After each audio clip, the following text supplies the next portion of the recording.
Kita semua tahu, pemerintah Indonesia sedang membangun ibu kota negara baru di Kalimantan Timur, yang disebut sebagai solusi bagi kepadatan Jakarta. Tapi, apakah semua orang setuju dengan keputusan ini? Ternyata, tidak sedikit yang menolak. Mari kita bahas kenapa.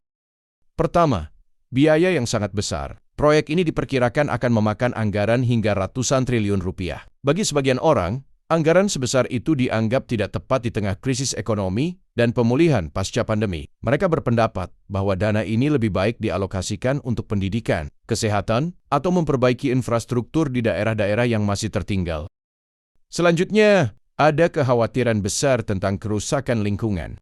Kalimantan Timur adalah salah satu kawasan yang kaya akan keanekaragaman hayati. Pembangunan besar-besaran di area ini dikhawatirkan akan menyebabkan deforestasi yang masif dan hilangnya habitat satwa langka. Kita tidak bisa mengabaikan dampak jangka panjang terhadap perubahan iklim. Selain itu, ada isu yang sangat penting, yaitu nasib masyarakat adat.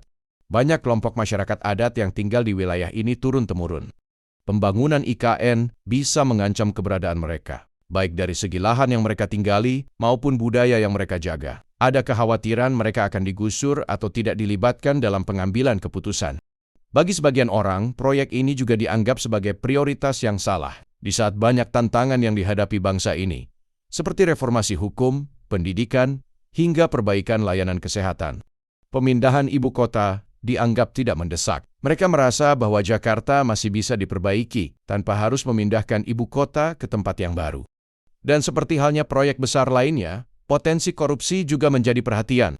Pembangunan infrastruktur berskala besar seringkali diwarnai oleh masalah pengadaan lahan dan proyek yang rawan korupsi. Masyarakat khawatir bahwa proyek ini akan lebih banyak menguntungkan segelintir orang daripada rakyat banyak.